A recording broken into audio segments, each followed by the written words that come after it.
Je t'ai mis une note pour changer ta question 2. C'est correct? Oui. OK. Ce que tu veux. Ouais. Ce que tu veux. Ce que tu veux, comment tu veux.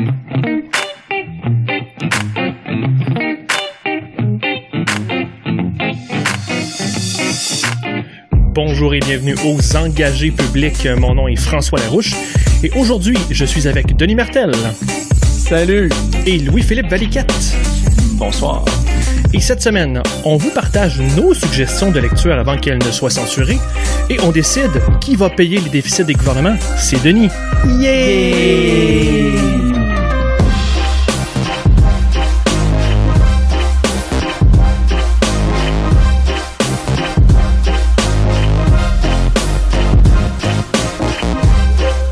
Bonjour, messieurs! Salut, messieurs, comment tu vas? Ça va? Hey, c'est le quasi original crew cette semaine? Ouais, hein? Ah ben, il nous en manque un, là. Ouais, qui est mort au combat. Mort au combat. Il est vétéran, il a pris sa Oh! retraite. On a retiré son chandail dans le centre Vidéotron, je sais pas. Ouais, parce que si tout le monde vous voyez la vidéo, là, on a le t-shirt en arrière de François, là. Il est bel et bien présent, je vous l'assure. Au plafond. Ouais. Comment ça va, les gars? Comment vous tenez? Parce que, tu sais, il faut le dire, je vous vois, là, mais, tu sais, on se parle sur Internet, mais on se voit plus ben en personne. Les internets. Moi, je ne vis que dans ma forme numérique. Je sais pas si vous vous souvenez, à un moment donné, pendant une course à la chefferie du PQ, je pense que c'était à Bécomo, il y avait eu Pierre Carl qui était dans un écran TV avec les autres qui étaient là pour vrai. Hein, comme quoi. Hein? Ouais. C'est un précurseur. C'est un précurseur. À l'époque, on disait qu'il commençait sa transformation vers son entité numérique. Moi, je me sens un peu comme ça. T'es dans une TV. Je suis en train de compléter mon transfert complet vers une entité numérique qui sent encore. Toi, LP, tu fais une vie? Ben non. Je sais pas. Ben peut-être. Ça dépend. Des fois la fin de semaine. Ça dépend des critères, comment tu vas finir. Mais c'est parce que le problème, c'est que, tu sais, quand tu fais ta transition numérique, là, ben, tu sais, c'est difficile un peu de se garder, tu sais, un contact palpable là, avec la vie, puis l'humanité, là, puis l'extérieur. Parce que le numérique, ça n'a pas besoin là d'arbres, puis ces affaires-là de l'extérieur. Là. Toi, t'as besoin de palper, je comprends. Ouais, c'est ça. Faut que je palpe les choses de la vie. D'accord. Oublie pas, sans oui, c'est non. D'accord. Là, on va dire que le silence, c'est ton approbation. Le malaise suit la réponse. C'est ça. Donc, parlant de malaise, ou en tout cas de confusion, on va aller à Québec. Écoutez, on va parler quand même encore de pandémie, mais il y a beaucoup de jus politique à l'intérieur de ça. Donc, les Québécois, dans un sondage, on voyait qu'ils comptent se plier aux règles des fêtes présentées par le gouvernement. 60% ont déjà l'intention de rester à la maison et de ne pas recevoir. Sauf que nos efforts n'ont pas l'air d'être suffisants.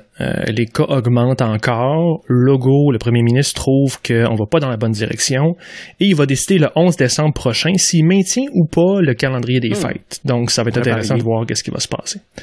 En plus, c'est la date, c'est la fête du statut de Westminster. Là. C'est une date importante, les gars. Oui, cette fameuse date. Cette fameuse fête où il y aura des millions de gens dans la rue. Aussi, petit détail juste pour suivre un dossier important pour les prochaines semaines. Donc, le maître d'œuvre du plan vert perd son poste au gouvernement. Et le sujet de l'heure du côté du gouvernement, le sujet de l'heure dans le monde, on dirait sur les internets, l'Association des libraires du Québec supprime une suggestion de lecture du premier ministre, puis la republie à nouveau en s'excusant. Fait que Denis, je t'en envoie une facile, là, elle est vraiment facile. On arrache-tu notre chemise pour la censure de Mathieu Bock-Côté, mais pas pour l'état d'urgence et des écoles? Est-ce que c'est normal? Ben moi, je pense que oui. Je pense que c'est normal. Pas qu'on considère un plus important que l'autre, c'est pas ça mon point, mais quand même, je suis plutôt rassuré, moi, que le mépris d'une valeur aussi fondamentale ait provoqué une levée de bouclier. Là. Ce qui aurait été terrible, c'est qu'on laisse passer.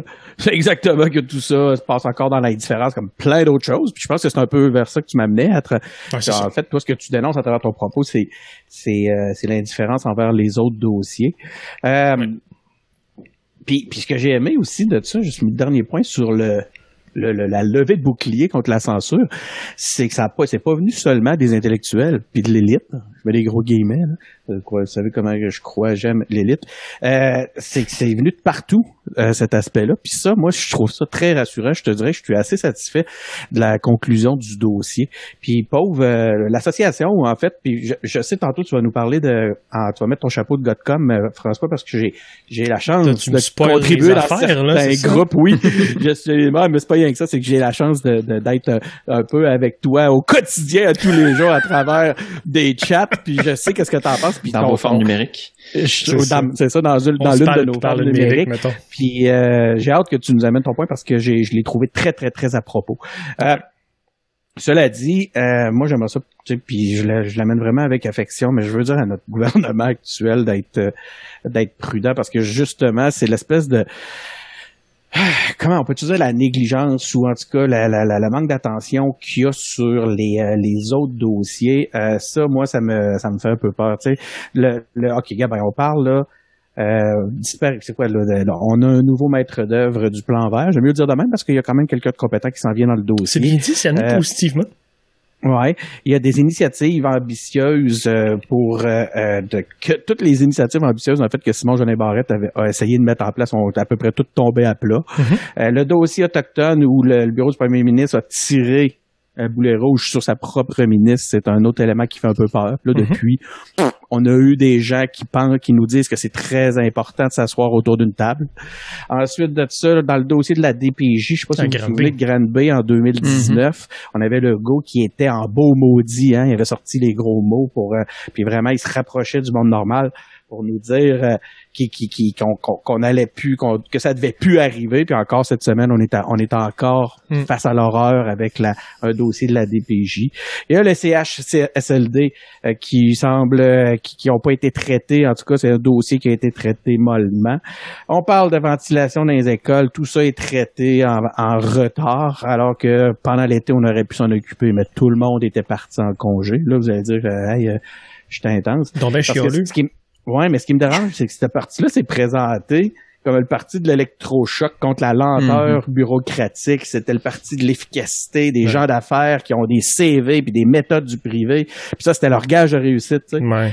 Là, c'est pas tout à fait ce qu'on voit encore. Tu sais, t'es supposé arriver avec de la nouveauté.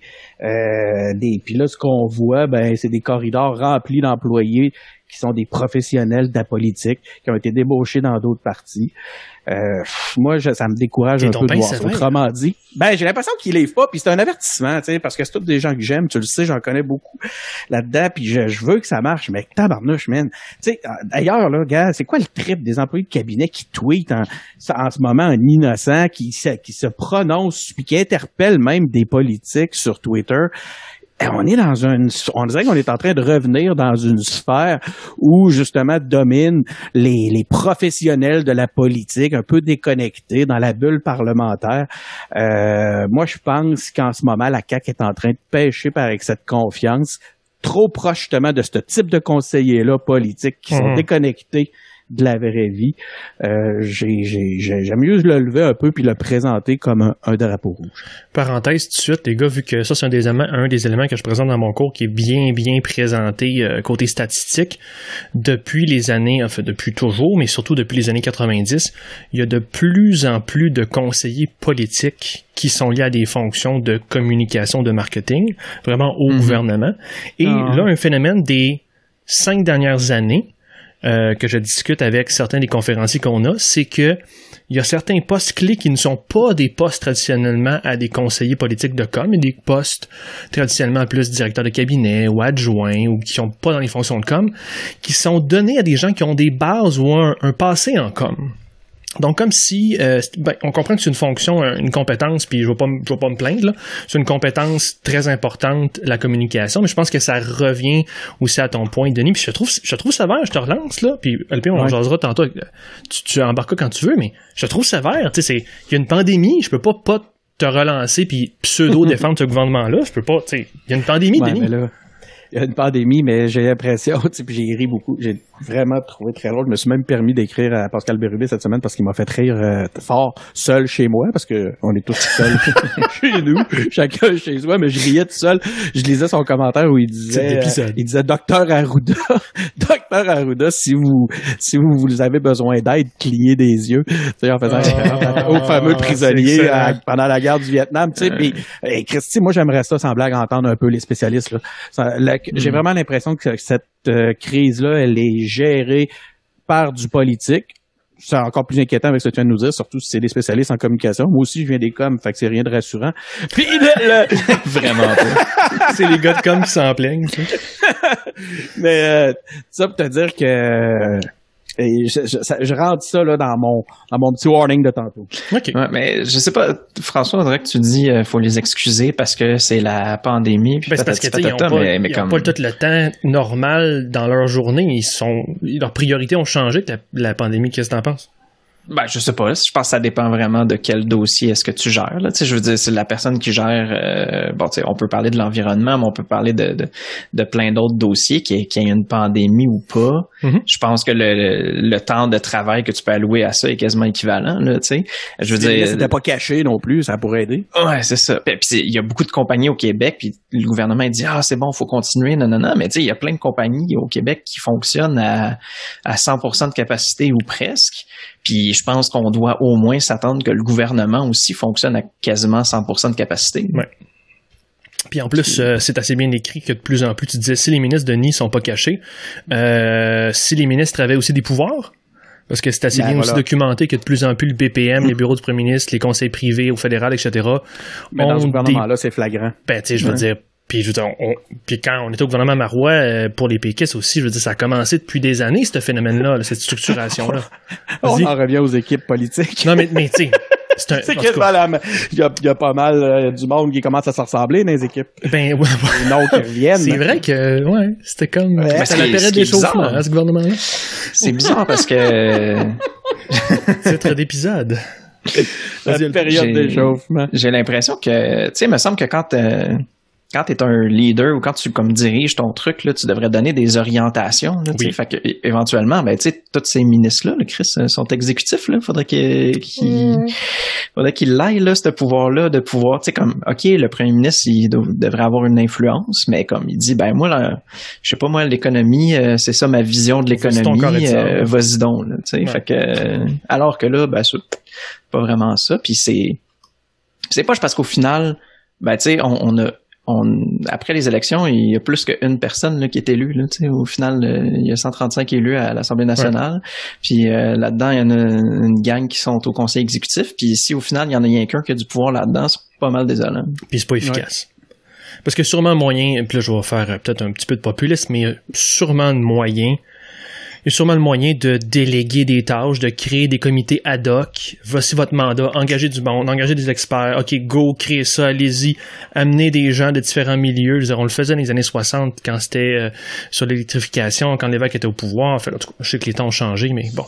Mais en même temps, j'ai l'impression que, puis tu sais, je pense que t'amènes, je sais pas si c'est là que tu t'en allais avec ce point-là, mais quand on parle de plan vert, j'ai l'impression que le projet avait fait travailler les acteurs de la communauté puis tout, puis au final, ben, même si le gars avait accès à son bac à sable puis qu'il savait où ce qu'il s'en allait, il présente un projet puis au final, il était édulcoré par le bureau du PM. Aussi. Fait que tu sais, comme à quoi ça sert d'avoir ce bac à sable-là? Il y aura toujours un petit peu d'adaptation politique, puis après ça, c'est la géométrie variable où le leader met sa teinte politique, puis tu sais, ça... Non, c'est sûr, je comprends, mais est-ce que c'est aussi où qui est arrivé le problème, c'est que la personne s'est pas bien fait donner les orientations pour lui dire ben ça c'est ma limite. Tu sais, je sais pas, moi si le PM il dit ben ça c'est ma limite dans ce genre de mentalité là pour le plan vert. Ben tu sais, ultimement quand le gars y arrive, ça devrait pas être un changement si gros dans le projet. Là.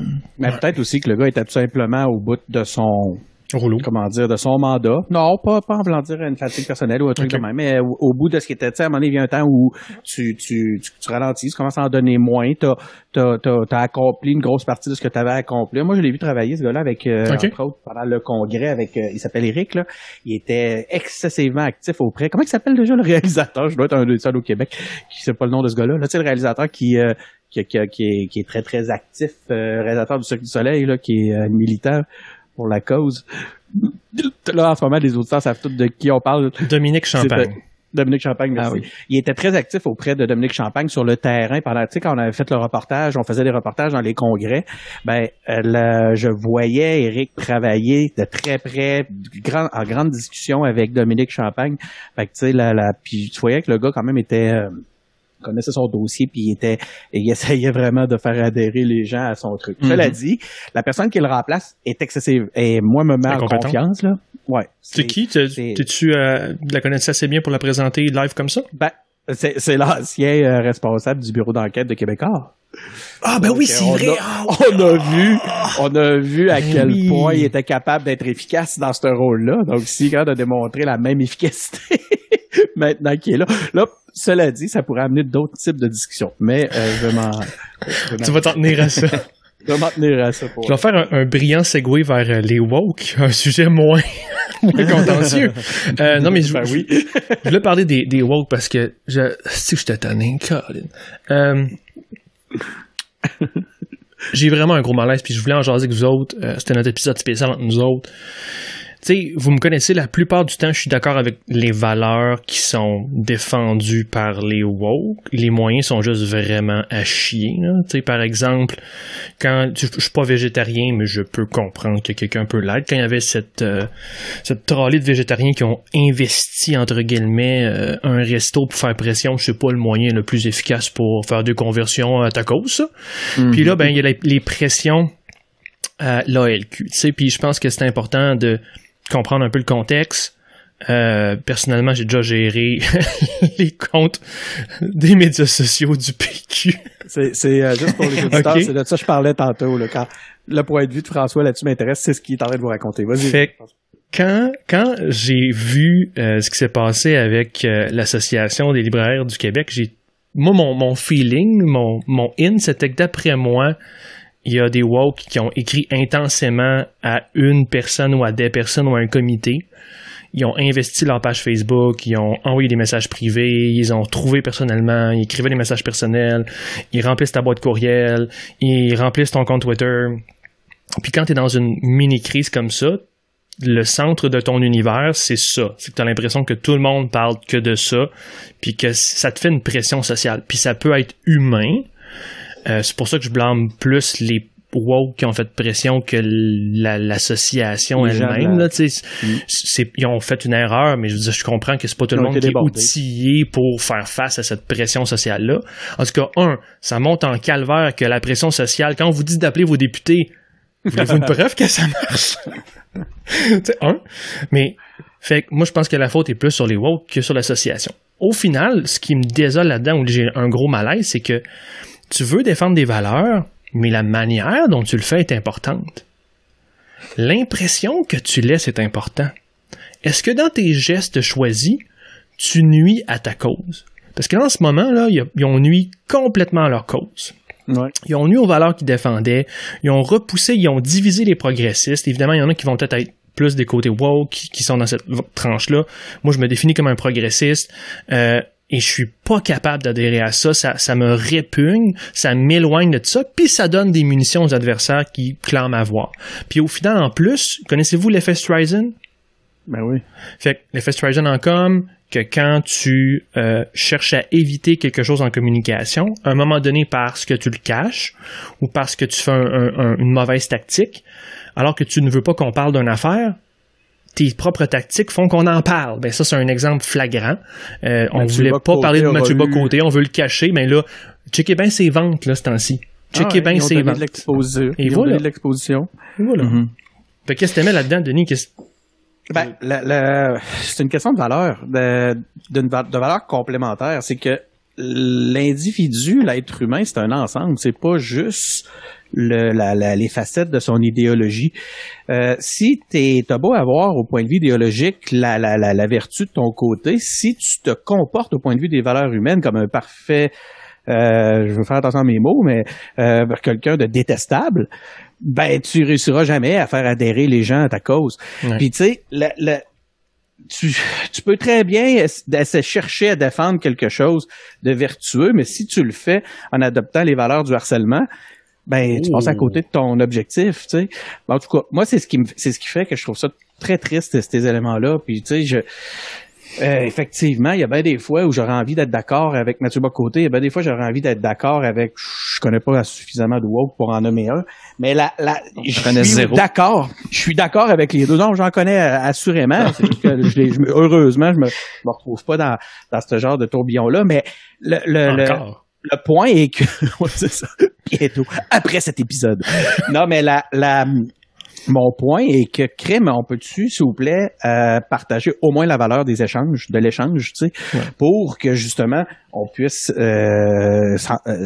entendre les points de vue de chacun des deux côtés. Puis, entre toi et moi, là, je veux dire qu'un point de vue ou l'autre existe, il n'y a pas mort d'homme, là.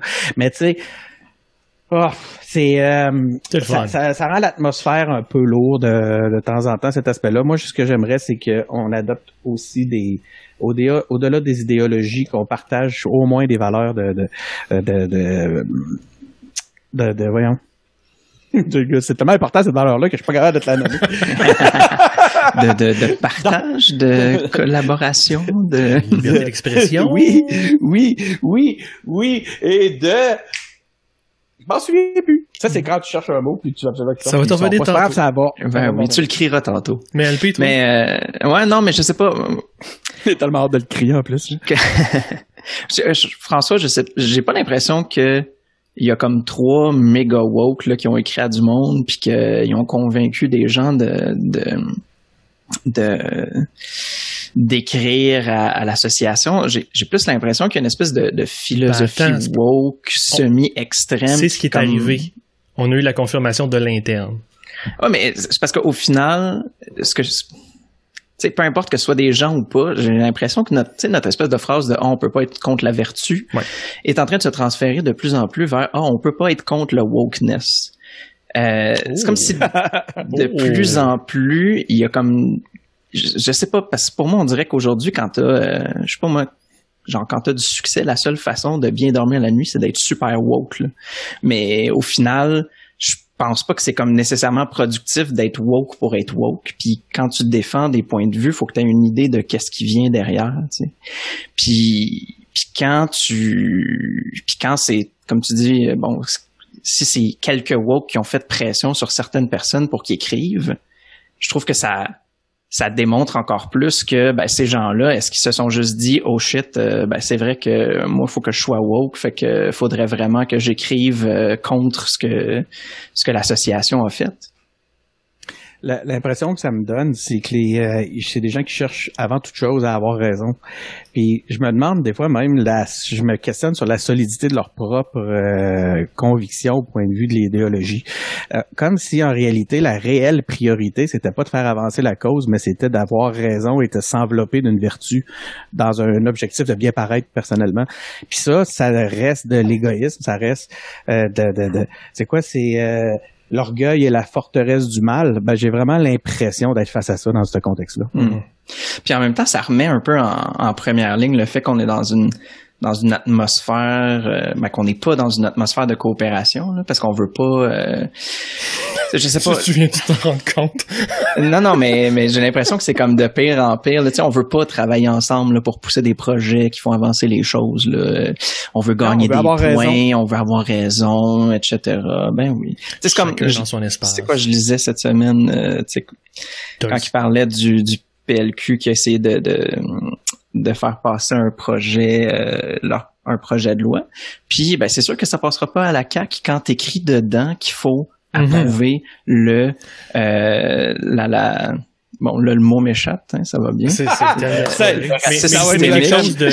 suis comme Legault, moi. Je suis comme Legault, je suis pas capable de le dire. T'sais. Mais il y avait dans le projet de loi quelque chose qui était inacceptable. Mais c'est une tactique Mais le projet de loi était comme parfait, là, tu sais, puis je pense qu'il aurait été relativement bien accepté, peut-être un petit changement à gauche et à droite. Ouais, mais tu peux dire après qu'il a dit non. Ouais, mais c'est ça, mais c'est bien mieux ça qu'aider le monde. Là? Ben ouais, mais c'est bien mieux gagner la journée qu'aider le monde. On va pas avancer, puis comme ça, peut-être que dans 3 ans, on va gagner des élections. Il y a un pari à faire, puis je parie que non, esti, c'est mieux d'aider le monde, d'avoir un bon bilan, puis de dire voici ce que j'ai fait, puis voici à quoi j'ai contribué, puis que de jouer le petite game de merde de communication. Je veux dire, c'est pas pour rien que Véronique Yvon est aimée par tout le monde, Carlis, là. Tolérance! Je pense que ça va être ça le titre d'épisode. On a 400 titres. Tolérance en caps. Ah, mais c'était ça le style mot que je cherchais tantôt. Excusez-moi. Parlant d'amour et de tolérance, passons à Noël. Hey, excuse-moi, François, c'était vraiment pas... Ça manquait de classe. Là. Non, c'était bon. Ici, on te tolère. On te tolère. Exactement, merci, voilà. D'ailleurs, ce terme-là m'a toujours fait justement un peu tiquer à cause de ça. C'est comme la tolérance, c'est pas complètement l'acceptation de l'autre, c'est juste la tolérance. Tolère. Mais moi, je suis un spécialiste. Parce qu'on te tolère. C'est exactement. Je suis borderline toléré un peu partout. Fait que j'en suis venu à développer une spécialité là-dedans. On te tolère depuis 3 ans maintenant. Hey, vous vous rendez compte que ça va faire... C'est notre 4e saison qui est à notre porte en janvier? Hey, c'est malade. Ça passe trop vite. J'en reviens pas. J'en parle souvent, tu sais, j'ai la chance souvent de parler des engagés publics dans toutes sortes de contextes. Ouais. D'ailleurs, j'ai fait une entrevue au Centro Show, un autre balado qui va sortir samedi. Je parle des engagés publics. C'est un tripeux de balado diffusion qui fait son podcast sur le sujet. Puis c'est un balado sur les balados. Exactement. Ouais, c'est méta. Puis il m'a demandé d'aller parler un peu avec lui. Puis évidemment, j'ai parlé des engagés publics. Vous l'écouterez, les gars, vous allez avoir une petite lampe qui va couler ici comme ça. Là. Oh. Mais ça pour vous dire que ça m'impressionne de voir que semaine après semaine, même depuis tout ce temps-là, on a vraiment une formule pour ce qui est de produire nos balados qui est incroyable. Puis surtout une persévérance qui est tout à notre honneur. Je suis vraiment fier de ça. Et puis les gars, j'improvise de quoi long, tape, puis fuck it, on le fait, OK? Entre nous trois, on va faire un petit peu de trucs internes en public. On a un espèce de lac à l'épaule, les trois, cette semaine, vendredi. Il y a un punch que je voulais vous dire, puis je vais vous le dire publiquement devant notre auditoire. On a doublé notre auditoire de l'année passée. Ah oui? Ben voyons, toi. Alors, voyons, toi. Oui. À cause des abonnements, donc on a 2 fois plus d'auditoire que l'année passée. Je vous montrerai les chiffres. Donc, merci d'être là. Merci. Vous êtes maintenant 2 à nous écouter. Vous êtes plus. Ouais, c'est ça. En fait, c'est parce qu'on a doublé la quantité d'intervenants dans nos podcasts, fait qu'on a doublé l'histoire. Non, mais on a un super fan. On a un super fan là qui nous retweet tout le temps. Je veux dire son nom, c'est. Vas-y, va le chercher pendant que. Attends, moi, je vais passer à Noël. Le tweet absolument tout ce qu'on fait, puis je veux le remercier. J'ai envoyé un t-shirt pour le remercier. Hein? Ouais.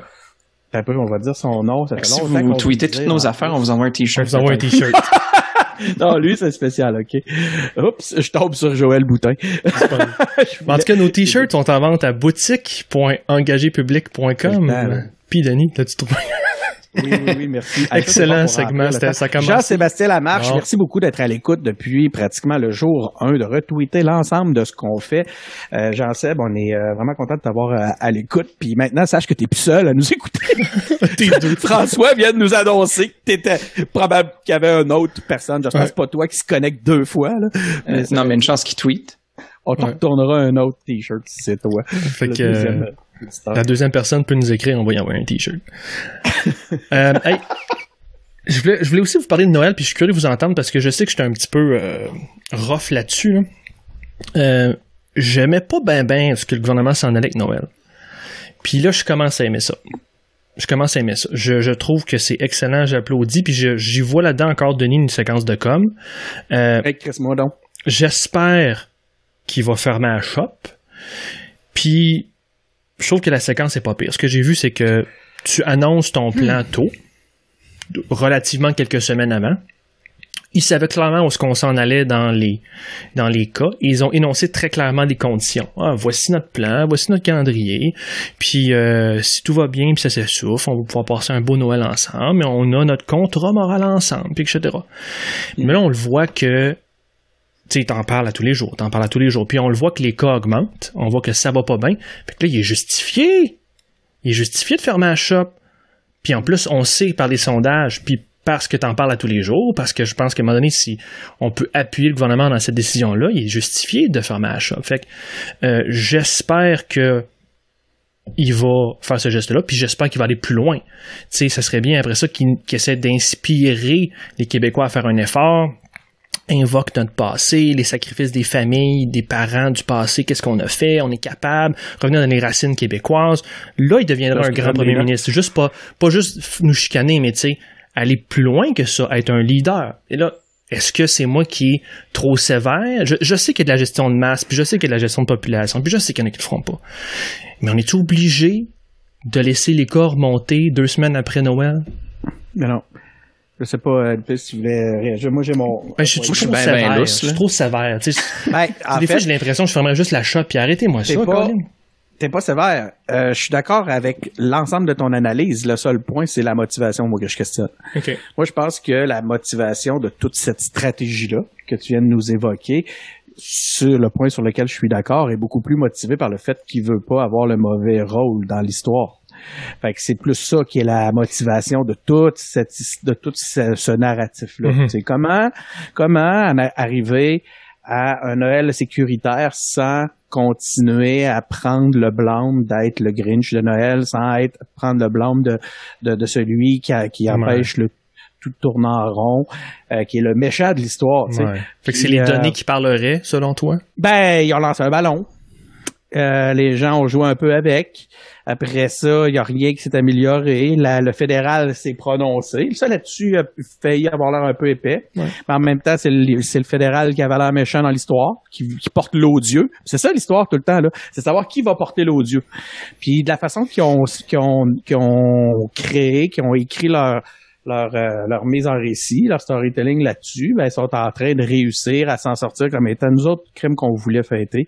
Nous autres, on avait vraiment décidé d'être la province qui allait être la plus souple sur cet aspect-là. Mais voyez, mesdames et messieurs, c'est pas nous qui sommes méchants, c'est les faits qui parlent. J'en reviens qu'à pratiquement ce que tu viens de dire, tu sais, mais est-ce que c'est quoi quelle était la motivation? Ben, pas mieux dit, c'est le seul point, c'est est-ce que c'était mieux de le dire de même? Mm-hmm. Parce puis là, on pourrait-tu parler d'infantilisation, ou c'était mieux de, comme tu dis, tu t'appelles ça sévère, moi j'appelle ça faire preuve d'un leadership confiant, puis dire, hey gang, on ferme la shop, bang, salut. C'est ça, moi ça m'a fatigué que, en tout cas moi, comment je l'ai vécu, c'est un moment donné, on m'a dit, OK, ces 4 jours-là, tu peux faire Noël, 10 personnes, that's it. J'étais comme, OK, c'est bon, on check ça. J'ai un espoir ou je sais pas trop, tu sais, j'ai une idée de qu'est-ce que ça va être mon Noël. Le lendemain, on me dit, ben c'est ça, j'ai acheté 4 dindes. Là, sont en sauveur depuis 2 semaines. Là, après ça, le lendemain, on me dit, finalement, ça va juste être 2 des 4 jours. Fait que là, je suis comme, OK, c'est bon, ben c'est encore faisable. Puis là, la semaine d'après, ils me disent, finalement, il faut que les cas redescendent en bonne mille. Fait que c'est un peu comme genre, tu sais, je sais pas, quand j'étais petit, j'avais un chien. Puis ma mère, elle me disait tout le temps, si tu y tends, genre, une gâterie, donne-y, parce que sinon, il va tailler. Si tu y tends une gâterie, puis ça, tu y enlèves. Ben, non, mais c'est juste que moi, ça me gosse, là. C'est que, tu sais, comme, j'avais une impression, puis là, c'est comme si, ça me donne plus l'impression de, il y avait un plan, mais finalement, ils ont changé d'avis au fur et à mesure. Mm-hmm. Mais il avait tout fait un gros cas de, ce dimanche, on va annoncer le plan Noël. Puis là, il a dit, c'est 4 jours. Puis, au final, ben, à quel point c'est réfléchi. Tu m'as dit, genre, dimanche, on annonce le plan Noël. Puis finalement, au cours des jours qui suivent, finalement, le plan Noël a changé. Effectivement. Puis toi, t'es frustré. Ben ouais. Il y a 2 choses, moi, que dans ce que tu vas dire, là, que j'aimerais noter. Premièrement, c'est complètement déprimant est absolument naïf de s'en remettre aux décisions du politique pour savoir si on veut fêter. Ça si la consigne était venue de la sécurité publique, déjà, on serait... Ça serait moins pire. non. Ça aurait été non. Fait que ça, c'est très naïf, puis je trouve ça presque qu'on soit dans cette naïveté-là de dire « Ah, on a 4 jours pour fêter. » Voyons, c'est bon, en quoi cette décision-là doit venir d'une permission? Come on! Ça n'a rien à voir avec une permission. C'est des décisions qui doivent être prises sur des aspects factuels. En tout cas, fait que ça, le fait qu'on y ait cru, moi, ça me rend un peu déprimé par rapport à notre collectivité. Le deuxième point, je l'ai oublié encore. Fait que je vais le hurler tantôt. Non, mais c'est parce que je pense qu'il y avait... Le deuxième point, excuse-moi, c'est que tu me fais réaliser que c'est pas... inquiétez-vous, sans blague, c'est une question de fatigue, je pense. Le deuxième point, c'est que tu me fais réaliser que c'était peut-être pas aussi bien orchestré que moi puis François. C'est peut-être nous, là, les naïfs, François, dans notre univers. Peut-être qu'on tout est stratégiquement planifié, puis que finalement, ils ont juste été mauvais à gérer ça. Peut-être, mais la séquence qu'on a décrit quand même, ils ont un avantage. Non, je fais des blagues, effectivement. Non, mais oui, je comprends que c'est peut-être pas eux qui ont 100% de l'odieux puis tout, puis là, au final, tu sais, c'est comme, en même temps, moi, je le vis un peu comme genre, ah, shit, faut trouver sur qui mettre l'odieux. Ah, on va le mettre sur la population, fait qu'on va pouvoir leur dire 1000 cas minimum, sinon on le fait pas, tu sais, fait que pour moi, je l'ai pas senti comme, faut vraiment que je fasse un effort au début. C'est plus genre, OK, ça se passe, puis finalement, shit, ils ont essayé de me pointer le doigt sur quelqu'un, puis finalement, c'est sur moi puis toutes mes autres congénères. Attends une minute, voyons-le autrement. Là, on parle de cas, mais voyons-le en gestion, là, OK? S'il avait dit dès le jour 1, personne fête Noël, on aurait-tu écouté? Puis au lieu de là, il nous amène tranquillement, il nous prend par la main, voulu ou pas, mais il prend par la main, puis on a le temps de s'accoutumer à l'idée que ouais, ça va pas si bien, puis ça augmente, puis ouais, finalement... J'en reviens pas qu'on en soit à ça, man, c'est débile. Si je t'avais raconté, François, là, 2 ans, que cette discussion... Je t'aurais fait entendre cette discussion-là, là, avec toutes nos suppositions. J'aurais dit, fuck, il y a une pandémie. Ouais, c'est ça. Mais c'est complètement inconcevable. C'est du voyons, on en est-tu vraiment rendu là? J'en reviens juste même pas. Mais en tout cas, fait qu'au final, il n'y a pas 2 millions de policiers au Québec, là. Fait que, en effet. je pense que, ultimement, les gens sont juste responsables de leur propre personne. Hein. Qu'est-ce que t'as dit? T'aimais juste ça à 20, puis la 40. Ouais, c'est ça. Tu couvres 80% du Québec. C'est parce que, ultimement, tu sais, c'est le monde qui vont décider de passer outre certaines règles ou pas. Puis, tu sais, je pense que tout ce qu'on peut au moins espérer, c'est que les gens vont prendre des décisions éclairées, là, tu sais. Fait c'est peut-être que je vais voir une couple de personnes, je vous donne pas mon adresse, puis je vous donne pas l'adresse d'où ça se passe. En fait, c'est pour ça que personne veut te donner leur adresse. Leur adresse. Parce que j'envoie des cartes de Noël pour les auditeurs.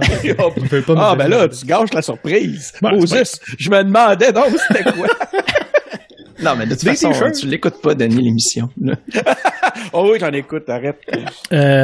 C'est moi la deuxième personne. Écoute, c'est ça, effectivement, j'espère que les gens vont juste prendre des bonnes décisions, puis ce qui finit quand même par être dommage, c'est que c'est pas mal tout le temps le même monde qui paye. C'est qu'ultimement, c'est les gens qui sont peut-être un peu moins bien nantis, qui travaillent dans le service, qui sont, je sais pas moi, emballeurs ou IGA, eux autres sont plus à risque. Ouais. Fait que peut-être qu'eux autres, ils devraient pas aller voir leur famille à Noël, mais tu sais, c'est encore eux autres qui finissent par payer, puis c'est bien dommage. Fait qu'au final, peut-être de faire payer le Québec au complet, ça y allait. OK, finalement, je suis pas si chien que ça, c'est LP le plus chien. Pas si pire. Les oppositions, messieurs, ça brosse un petit peu. Les affaires intéressantes quand même, puis ça fait 40 minutes qu'on jase, by the way. Ce sont des proches de Québec solidaire qui gèrent le site d'actualité majeur, entre guillemets, site d'actualité que je ne connaissais pas avant cette nouvelle, by the way. QS dissout son collectif sur la laïcité en raison de, et je air quote, comportement malheureux, dit-on chez QS. Hey, je peux-tu dire de quoi vite là-dessus? Je sais pas si vous avez lu l'article de Radio-Canada là-dessus, là, mais il n'y avait rien à comprendre. Quel mauvais article. C'est écrit, il n'y a rien à comprendre. On dirait que il y avait fallait qu'ils disent, c'est ça, il y avait une fuite, fallait qu'ils disent de quoi. Man, t'apprends rien, ils sont pas capables de rien nous dire, c'est mal, c'est écrit d'une façon que tu comprends pas tout à fait. C'est qui même ils se permettent de parler de gens qui avaient des voilés. De quoi tu parles, man? On comprend pas ta nouvelle. En tout cas, continue. Donc, je reviens, je suis toujours dans les oppositions, et là, je reviens avec la fête dont vous vous souvenez que le gouvernement avait présenté une espèce de contrat moral si on voulait fêter Noël ensemble. Ben, le PQ a une semaine, mais ça a l'air d'être une éternité. Le PQ a demandé une copie écrite de ce contrat moral. Je pense pas qu'ils l'ont eu. La CAQ aussi profite de la pandémie. J'aurais dû mettre ça dans les ministres, là, mais en tout cas, sachez que la CAQ profite de la pandémie pour cacher ses ministres. Denis en a parlé tantôt. Ça, c'est le PQ qui a accusé la CAQ de faire ça. C'est Denis et le PQ qui dit ça. Denis et le PQ, ils sont de mèche. Et pour finir, ça c'est quand même intéressant. Le PLQ demande à recevoir Arruda en commission parlementaire et ce dernier se dit prêt à témoigner. Moi, je trouve ça intéressant, LP. On a-tu vraiment besoin d'ajouter de la partisanerie autour d'Arruda ou est-ce que vraiment il y a des questions importantes qui n'ont pas encore été posées par les journalistes et leurs grandes compétences sur le sujet qui justifient une commission parlementaire?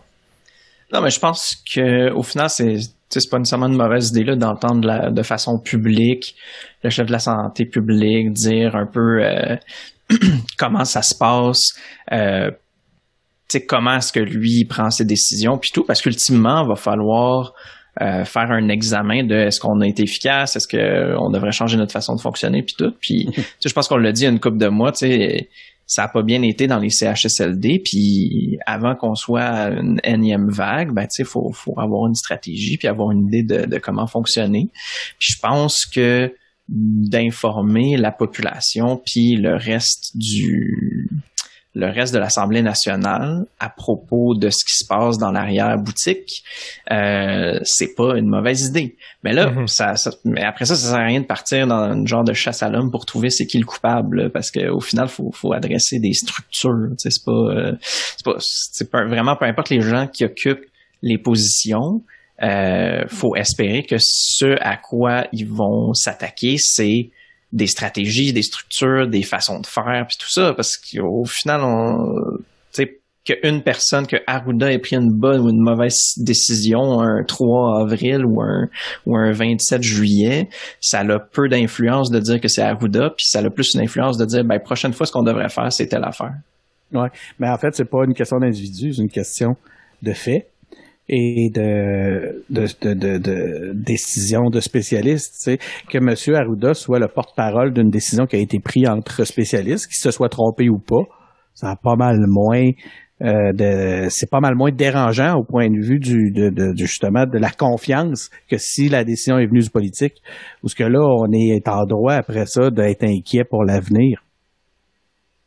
Oui, en effet. Je sais pas si ça avait du sens, ce que je viens de dire. Votre silence a été... l'affaire que je demande, c'est... On acquiesçait dans le silence. Ouais, je suis d'accord. L'affaire qui m'intéresse là-dedans, c'est que j'ai hâte de voir si on s'intéresse plus à l'avenir qu'au passé. Le commentaire d'LP est intéressant sur la recherche de coupables. J'ai l'impression qu'on cherche plus à avoir des réponses sur les plans. Puis dans le fond, j'ai l'impression que ce qu'ils veulent faire, le PLQ, c'est on veut parler à la source directe, puis voir si... le plan du gouvernement politique concorde avec celui de la santé publique. C'est ça. Je pense que c'est ça vraiment qu'ils veulent pointer. Puis en gérant ça à travers des décisions politiques, ils portent flanc. Ouais. Alors que en réalité, comme tu dis, c'est que tant que ça reste des décisions politiques, on est quasiment en droit de chercher des coupables. Alors que si c'est des décisions qui nous viennent de la sécurité publique, là, Christy, c'est complètement contre-productif de chercher des coupables parce qu'en réalité, on a réellement fait du mieux qu'on pouvait en fonction de l'information qu'on avait et de la science qui était à notre disponibilité, à notre disposition à ce moment-là. Vous voulez qu'il fasse quoi? Il n'y a comme pas le choix d'y aller. Je me trompe-tu? Ah, moi, faut qu'il aille. Bravo. Écoute, moi, je veux l'entendre. Ouais, puis ultimement, je pense que ça se fasse de façon publique, c'est absolument essentiel. Là. Je veux dire, on est supposé d'être dans une genre de démocratie. Il faudrait qu'on sache ce qui se passe dans ma chaîne. Même la façon que tu l'as dit. On est supposé d'être dans une genre de démocratie. Il y a déjà un doute dans ta formulation. Ouais, c'est pas envers toi l'attaque frontale. Non, c'est ça. Je pense que t'es cynique, Denis. Prendre bière avec LP, tu vas te rendre compte que des fois... LP est mort. LP parle pas d'Obama avec LP. C'est comme tout le monde est comme dans. En tout cas. QS les boys. Ouais. Je sais plus quoi penser. C'est une journée d'affection envers QS et 2 pas de recul ensuite. Denis. Ça doit être en déficit. Écoute, Écoute, j'ai ri là quand j'ai vu les gens se choquer parce que, ou en tout cas faire leur surpris en apprenant que c'était des proches de Québec solidaire qui étaient derrière le site d'actualité majeure. Là, je veux dire, puis là, eux autres, les députés partageaient ça, ce que j'ai compris. Hein? C'est comme l'affaire qu'ils partagent à cette heure comme source dans leurs médias sociaux. Il y en a plein d'affaires comme ça à Québec solidaire qui sont discutables, tu sais, puis je reviens tantôt, c'est une forme d'hypocrisie, tu sais, tantôt quand je disais on cherche à avoir raison, on est très très très à cheval sur l'idéologie. Par contre, tout ce qui est les valeurs tout ce qui touche les valeurs sur le savoir-être ou sur comment dire, qui vont au-delà sur la tolérance, qui sont au-delà de l'importance de gagner le point ou d'avoir raison. Là-dessus, on les trouve plus. C'est toujours un peu nébuleux. Puis c'est ce qui fait qu'au final, ils se desservent eux-mêmes. Tu sais, il y en a plein des trucs comme ça. Là. Bon, on parle le truc d'actualité majeure. Cela dit, pour ceux qui connaissent le site sur l'actualité, je mets un gros guillemet là, majeur, dans leur libellé même de ce qu'ils sont, dans la définition de marque, ils expliquent que ils se présentent comme une voix, pour contrebalancer une voix qui, selon eux, est trop à droite. Donc, d'emblée, ils se positionnent comme un média coloré. Tu sais, je pense pas qu'ils ont eu la prétention de dire. C'est sûr qu'ils jouent là-dessus. Puis ça prend des gens qui vont lire les petites lignes comme moi là. Mais je pense pas qui ont cherché à faire du fake news mais c'est sûr que c'est un média de gauchistes qui parle aux gauchistes, puis s'il y a des gens qui lisent ça en pensant que c'est une actualité honnête ou une actualité indépendante, ben là ça devient un petit peu triste. Est-ce qu'ils jouent sur cette nuance-là? Est-ce qu'ils jouent sur cette confusion potentielle-là? Je pense que c'est le propre de tous les médias. Non seulement les médias n'ont pas peur à la confusion, mais ils la souhaitent. Dans ce cas-là, ça doit être encore pire. J'ai l'impression que le problème est plus profond. Si t'as quelqu'un, même je vais pas m'aider dans mon argumentaire, si t'as quelqu'un qui vient de chez QS, puis qui part de chez QS, puis c'est pas un média, puis il y a des fonds, puis du financement, puis ça commence à rouler, mais qui est indépendant de Québec solidaire, puis qui forme un vrai média qui prend de la crédibilité avec le temps, so be it, tabarnak. Mais là, ce que j'aime pas là-dedans, c'est qu'on dirait qu'il y a une espèce d'orchestration parce que les députés commencent à tout repartager ça, puis ça sonne bulle. Là, mon problème, il est là. Mais ultimement, c'est parce que je sais pas, moi j'ai l'impression qu'aussi, tu sais, un moment donné, quand tu vas retweeter quelque chose ou quand tu vas reposter quelque chose, les chances sont que ça va être quelque chose qui dit quelque chose qui ressemble, mon Dieu, ma phrase de trop de quelque chose.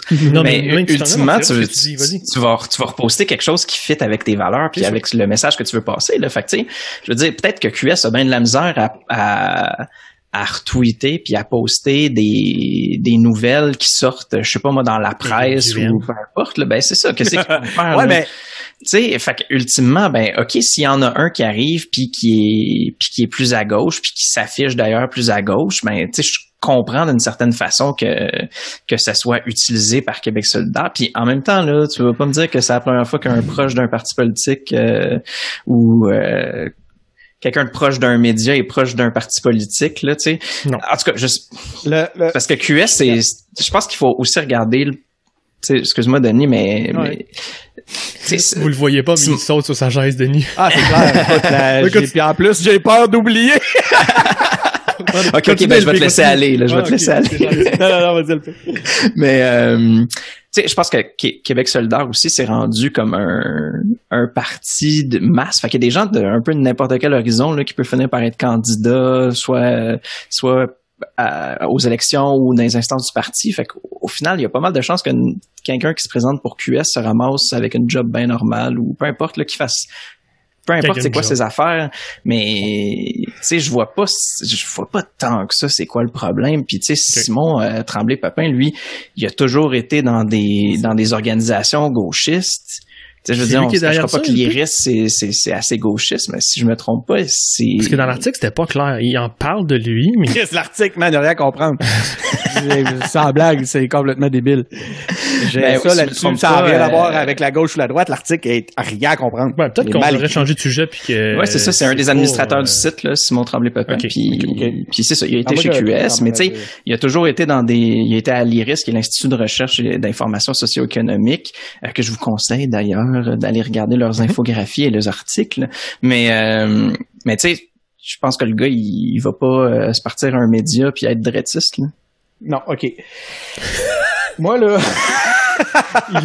il s'amène à la base. C'est un peu mathématique. Un grand respect. C'est un peu mathématique de la soirée, ce qu'on est en train de dire là, OK? Il existe des affaires. Des valeurs... Oui, il existe des valeurs de gauche, il existe des valeurs de droite, mais il y a des valeurs qui sont transversales, il y a des valeurs qui se doivent de transcender cette réalité-là. La vérité en est une, OK? Ça, c'est à mon point de vue. L'honnêteté intellectuelle, c'est une valeur de droite ou une valeur de gauche? Pourquoi on la décrit lorsqu'elle est mise à mal par des gens de droite? Pourquoi on la décrit lorsqu'elle est mise à mal par des gens de gauche? C'est parce que, au point de vue idéologique, ça va contre ce que moi, j'ai envie d'imposer. C'est de ça qu'on parle depuis le début de la soirée en passant, les gars. Puis, moi, ça, là, je me sors de ce style de débat-là. Dans ce temps-là, ça m'écoeure. C'est ça qui m'écoeure. C'est quoi le lien entre que ça soit Éric Duhem, là? Ben oui, c'est un problème d'honnêteté intellectuelle. Si un média se présente comme, puis là, moi, je les lis les petits trucs, mais à partir du moment où un député dit j'ai raison, vous voyez, j'ai un média qui vient supporter mon propos, ouais, puis que le média que tu présentes comme étant un média honnête, puis je dis pas qu'ils sont malhonnêtes, je dis juste qu'ils sont franchement colorés, oui. Tous les médias sont colorés. OK? Puis qu'est-ce que tu partages au total? Est-ce que tu t'assures d'avoir un équilibre?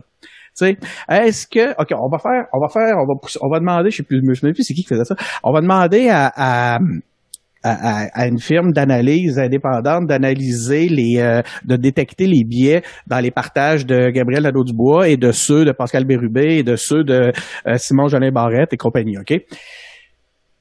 Lequel va tendre à nous avoir démontré une diversité de points de vue la plus intéressante, la plus importante, laquelle va s'être campée dans des publications qui venaient réconforter ou conforter, plutôt, conforter son propre point de vue. C'est un élément qui est super important. Que monsieur, madame, tout le monde, puis je veux pas être, Dieu sait que je veux pas être condescendant, qui porte pas attention réellement aux détails de ce que de la couleur des médias. Lui, ce qu'il voit, c'est un média qu'un député, avec tout son background intellectuel, avec son background politique, avec son background communicationnel, on dit qu'en ce moment, tu disais tantôt que la politique est maintenant imprégnée de communication comme jamais, viennent partager ça en disant voici une force pour mon argument, pour me donner raison. Moi, je trouve que ça se rapproche de la malhonnêteté intellectuelle. Puis ça me dérange parce que on sacrifie la vérité au profit de notre cause idéologique. Puis ça me fatigue de plus en plus, ça m'énerve. J'ai l'impression qu'il y a du dogmatisme là-dedans. Puis ça c'est un des éléments que je supporte de moins. Oui, vraiment, c'est un des éléments que je supporte de moins en moins bien. Les gens qui cherchent constamment à avoir raison, quitte à rendre les autres malheureux, j'ai pas de respect pour ça. Oh, quitte à rendre les autres malheureux. OK. Ben, ils devraient tous partager des balados des engagés publics, là. Point. Nous autres, heureusement, on n'est pas comme ça. Tout le monde nous partage. Tout le monde nous partage, on ne fait pas d'exception. Toutes les deux personnes. nos deux personnes nos deux auditeurs sont exposés à l'honnêteté intellectuelle au quotidien. Mais non, mais c'est une des raisons pourquoi on veut des gens de différents. Mais écoute, regarde. Je peux te finir mon petit bout sur AQS. Moi, j'ai pris des notes. Tu sais, OK, on a ça, là. Gère des proches de Québec solidaire, gère le site d'actualité majeur. Québec solidaire dissout le collectif sur la laïcité en raison de comportements malheureux. Des guillemets, sur comportements malheureux. Moi, au final, ce que j'ai l'impression, puis c'est beaucoup en regard de ce que je viens de dire, c'est que le pire ennemi de QS, c'est QS. Donc, je connais des gens de QS que j'adore, que c'est des gens pragmatiques, c'est des gens un peu plus stratégiques, c'est des gens qui sont honnêtes. Qu'est-ce que ces gens-là, en ce moment, ils doivent s'arracher les cheveux de sa tête, man. Ils doivent capoter. C'est pas facile d'avancer franchement dans un parti où le jugement idéologique peut te faire, peut amener à ce que tu te trouves sur le banc des accusés constamment, tu sais. Fait que c'est une méchante... c'est parce que c'est pas rassembleur. Comment tu sors de l'île de Montréal? Je sais qu'ils ont des comtés chez vous à Québec puis qu'ils ont des comtés en Abitibi, mais vas-tu falloir qu'ils perdent à la prochaine élection pour prendre une claque sa gueule puis que les membres fassent comme moi? Peut-être que finalement... Je pense que on va perdre des gens extraordinaires comme Sol Zanetti, puis ça m'écoeure. Ben, c'est parce que aussi, tu sais, Québec solidaire, c'est un parti qui laisse ses membres décider de son orientation, au moins quand même pas mal. Là. Puis à un moment donné, ben, tu sais, la démographie du parti a dû changer. Là, tu sais, ils étaient marginaux il y a 6 ans. Fait que maintenant, ils sont sérieux, ils ont des députés. On dirait de puis... plus en plus. Là, quand tu regardes les stats, le LP, ça n'a pas l'air de marcher, mais ben leur affaire, là. T'sais, moi, en tout cas, je le souhaite que le vote des gens vertueux compte pour triple parce que c'est leur le seul espoir qu'ils ont pour gagner une élection. Non, mais je dis pas que nécessairement qu'ils ont raison ou quoi que ce soit, mais je veux dire que, tu sais, aujourd'hui, leur membership a changé par rapport à ce qui était il y a 10 ans dans le temps qu'ils ont créé le comité de laïcité ou je sais pas il y a combien de temps, tu sais. Fait que c'est certain que les décisions prises à l'interne vont changer ultimement. Puis, tu sais, les débats, ben, ils avancent, là, puis ou ils reculent. Puis, au final, ben, les positions des partis changent, là.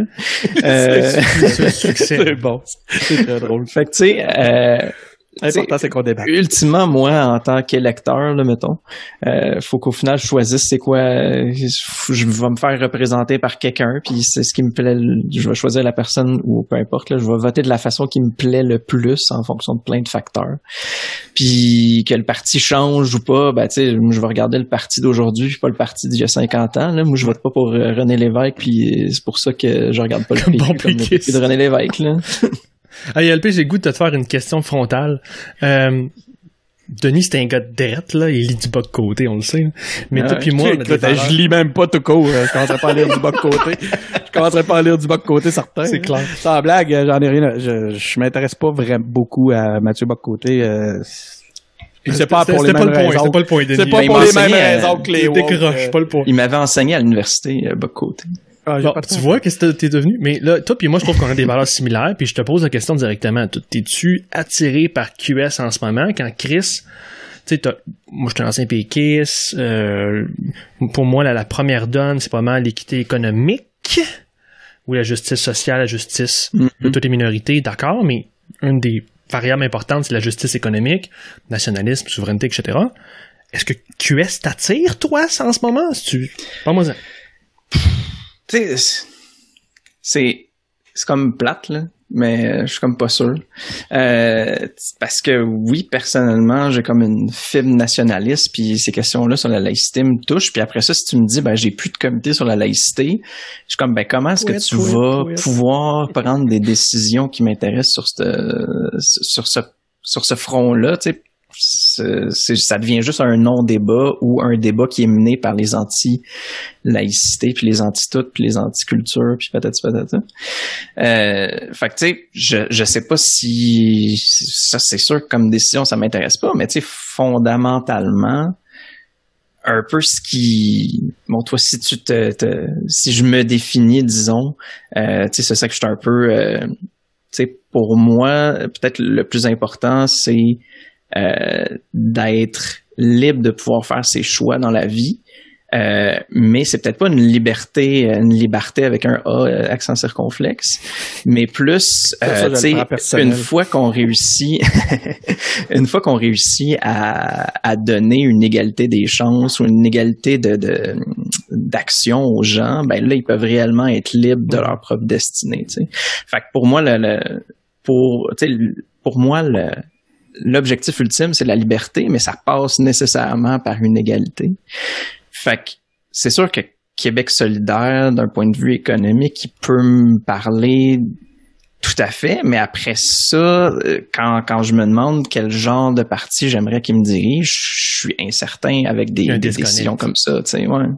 Puis j'espère qu'ils vont pas chialer sur la com, parce que, on va se le dire, pour avoir été dans un parti politique, des fois, ce qui sort dans les médias, surtout quand ça touche les membres, c'est pas toujours exactement, ça dit pas exactement tout, puis il y a des nuances qu'il faut apporter, puis il y a des dynamiques internes qui sont pas toujours super bien compris par les journalistes. Fait que peut-être qu'il y a derrière l'article en question plus d'informations qui nuanceraient ce qui est arrivé. Sauf que ça fait, premièrement, je réclame du leadership depuis quelques balados.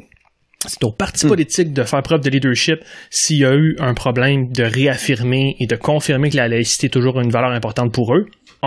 Puis 2, ça fait quand même quelques actions, quelques gestes où on sent plus une tiédeur, un retrait sur ce sujet-là. Et même, j'irais presque à mettre le mot souveraineté également de plus en plus chez Québec solidaire.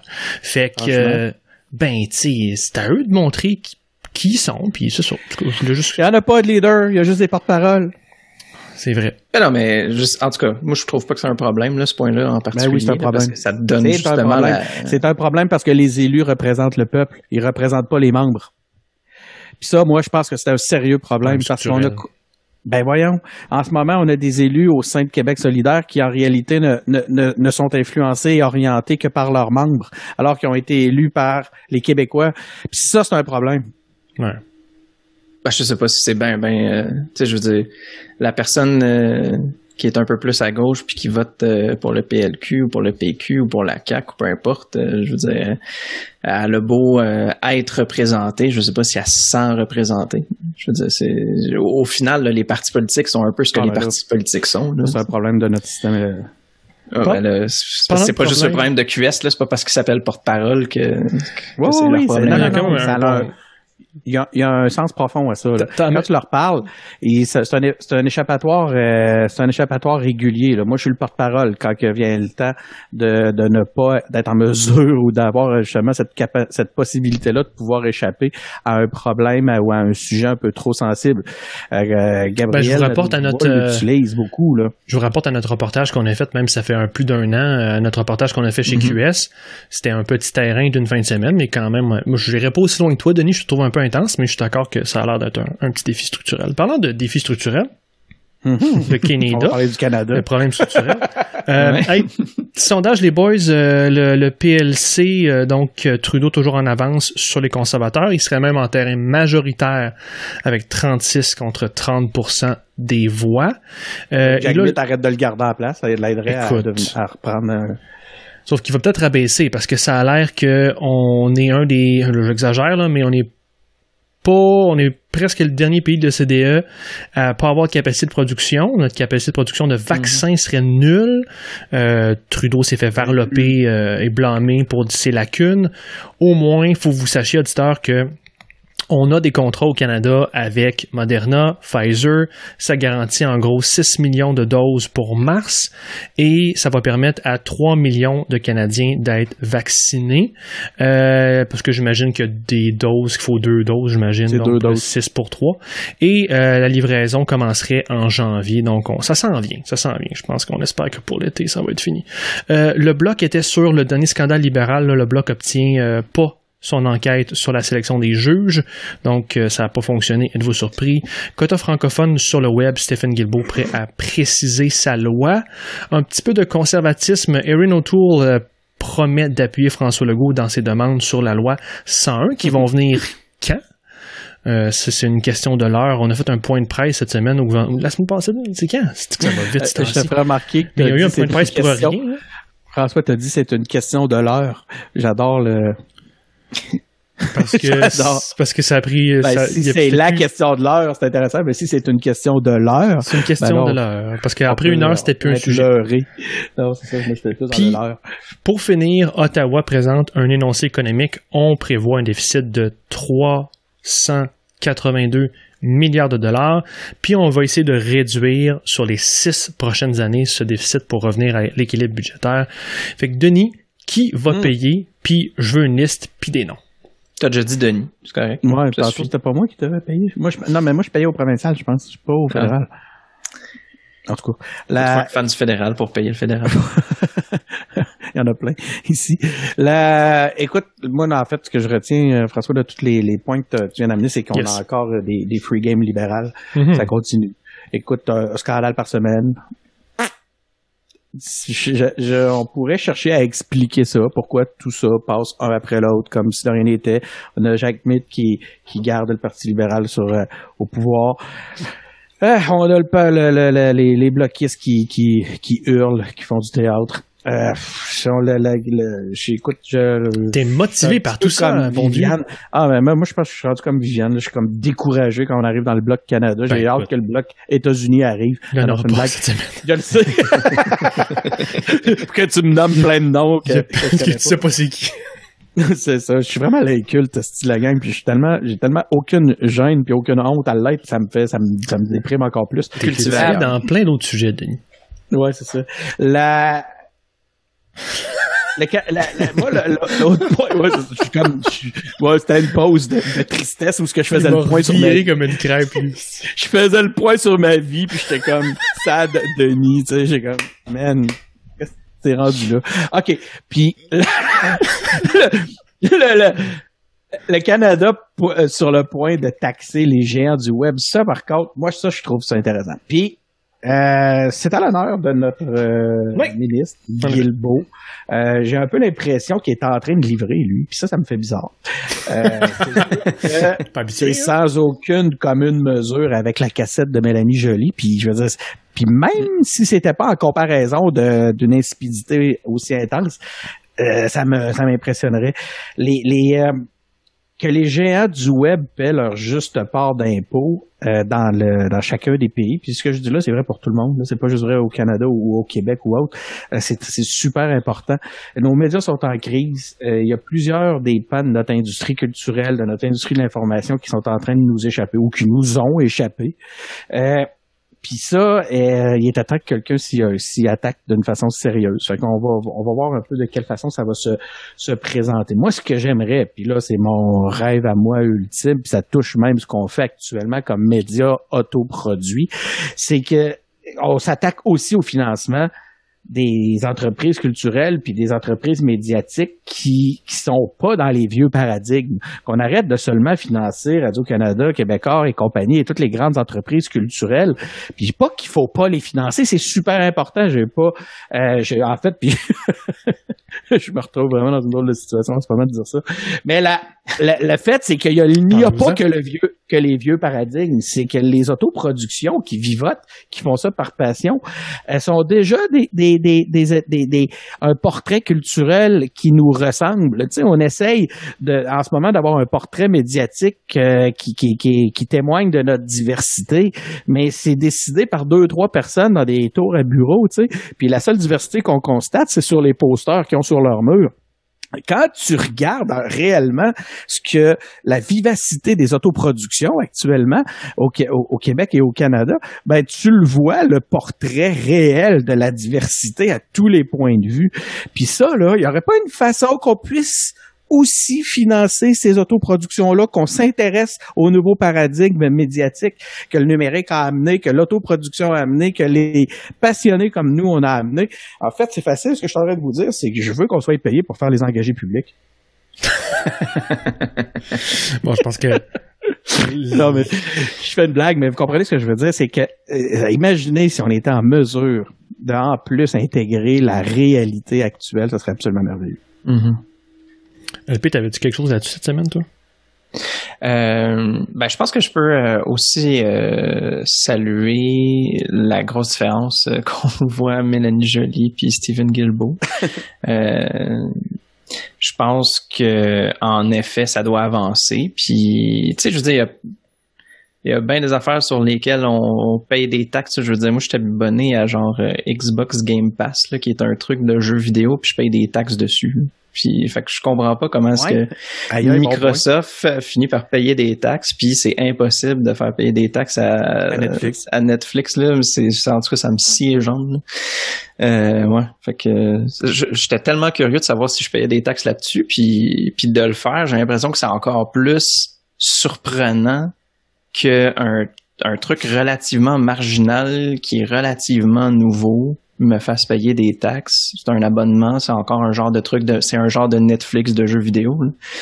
Puis ça, pas de problème, on paye des taxes là-dessus, mais Netflix sont compliqués. Ah non, il y a de quoi avec avec l'industrie médiatique qui est pas nette. Mais en tout cas, moi, ce que tu dis, LP, ça m'évoque une citation de Jacques Parizeau, parce que tu sais, tu disais, je comprends pas pourquoi on n'est pas capable de faire ça.